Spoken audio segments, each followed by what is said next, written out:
Placé. 2 mètres. Placé. 2 mètres. 0. Placé.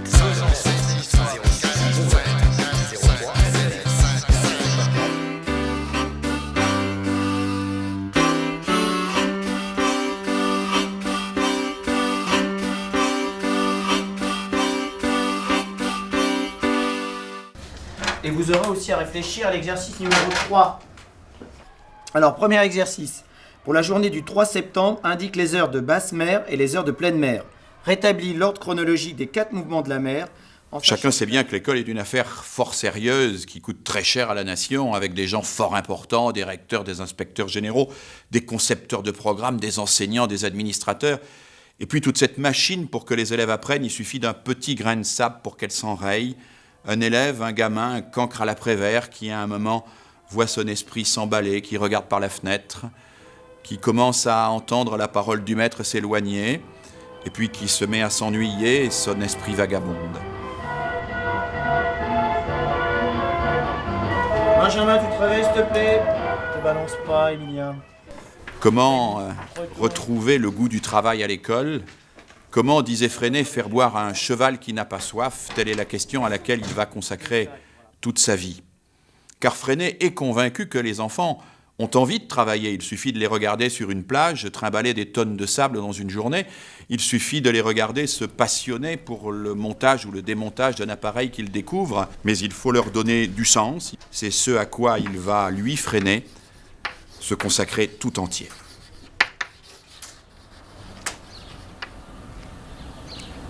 Je suis paysan et berger, mon seul talent de pédagogue est peut-être d'avoir gardé une totale empreinte de mes jeunes années, disait Célestin Freinet. Ces jeunes années sont celles d'un môme né en 1896 dans les Alpes-Maritimes. À l'école de son village, à Garces, un seul livre de lecture pour tous dans la classe.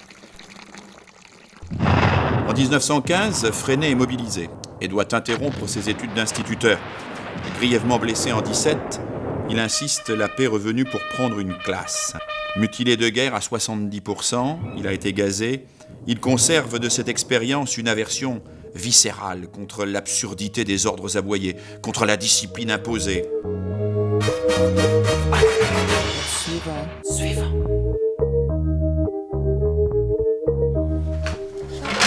Année 20, Freinet commence à observer les formes alternatives d'enseignement lors de voyages en Allemagne, en Suisse ou en URSS. Plus qu'une doctrine, cet instituteur, qui reste avant tout un praticien, cherche une méthode pour titiller la curiosité de ses élèves, pour les mobiliser, pour les motiver. Il introduit par exemple la correspondance scolaire, l'imprimerie dans la classe.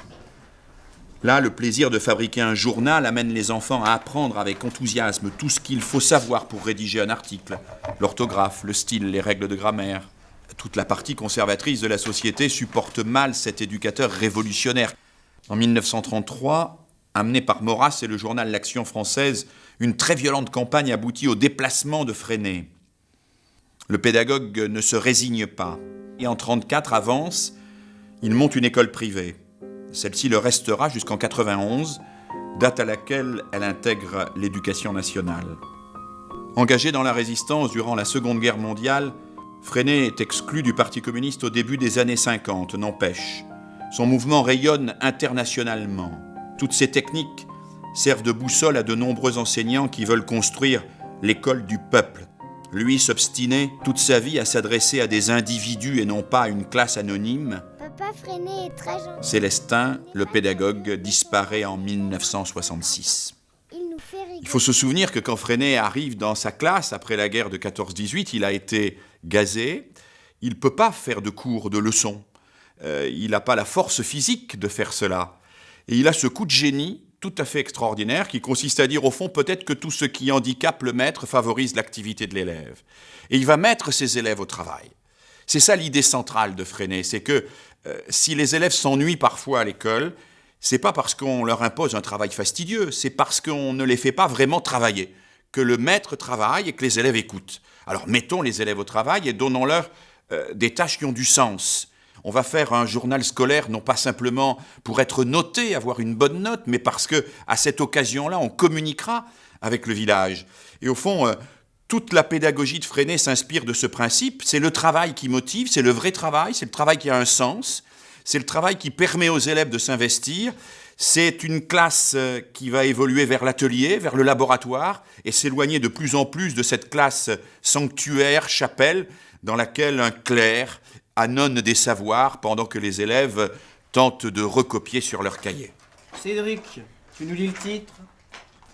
Alors dans la classe traditionnelle, eh bien, il y a des règles traditionnelles. Les élèves sont assis les uns derrière les autres et puis regardent, écoutent. Vas-y Jonathan, tu nous lis donc l'explication.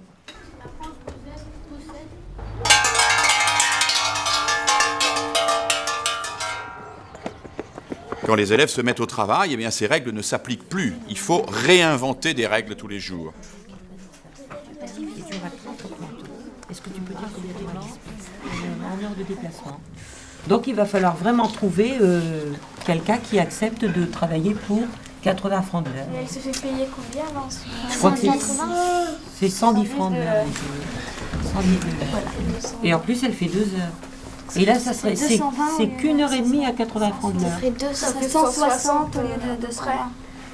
Bah oui, ça fait 160. Non, ça fait combien une heure et demie? Non, ça ferait 100. Ça ferait 120. Ça ferait 120. 120.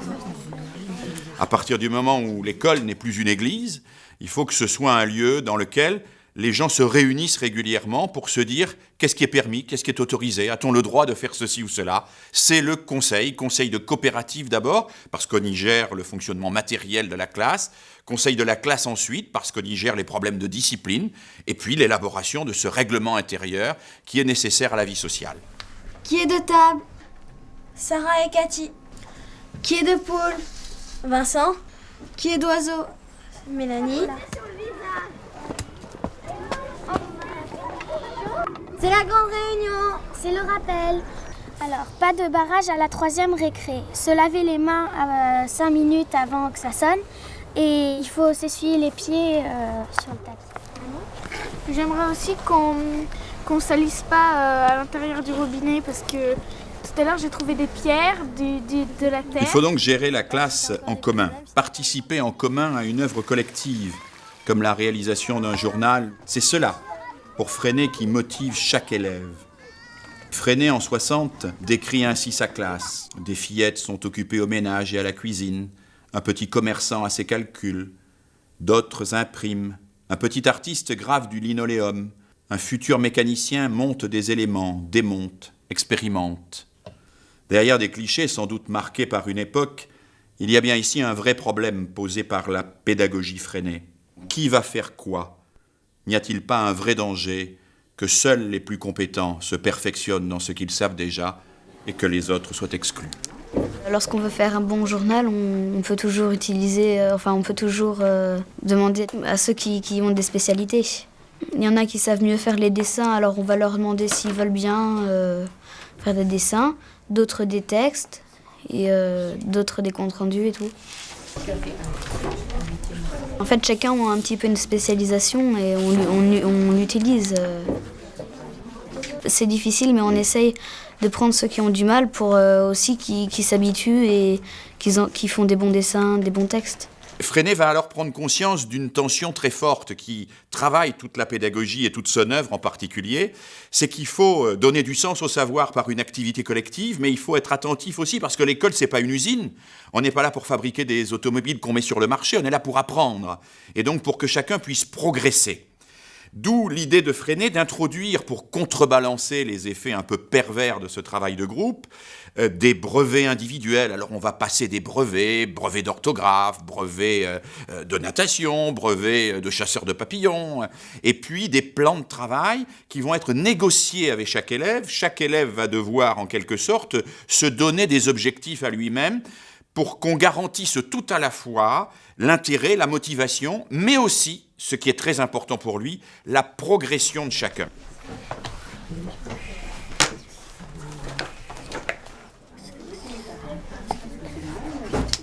Alors moi j'ai 10 ans, puis je suis arrivée en 2e année de maternelle à l'école Freinet.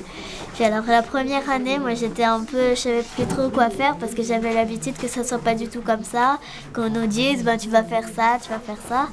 Alors puis après ça c'est venu tout seul comme si j'avais toujours été ici. Alors. Moi, ça m'apporte d'être plus autonome et pas c'est la maîtresse qui dit bon toi tu vas faire ça aujourd'hui, tu vas faire ça, tu vas faire ça. C'est toi qui te juges.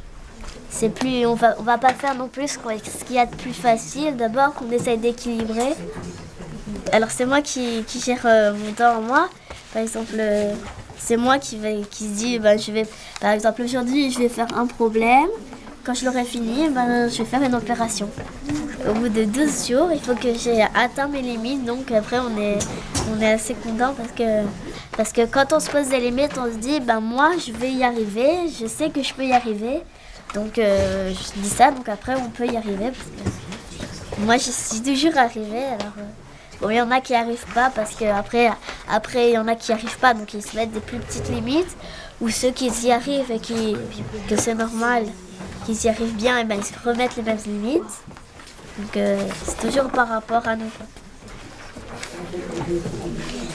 Alors, que reste-t-il de Freinet aujourd'hui?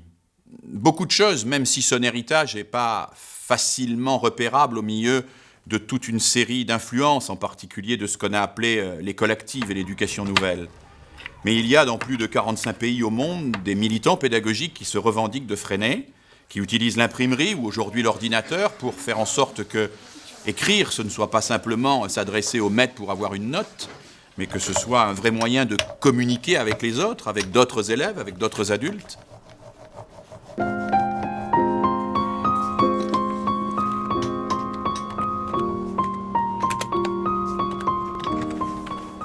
Et puis Freinet a tellement labouré sur une question tellement essentielle qu'il est devenu un des penseurs de référence.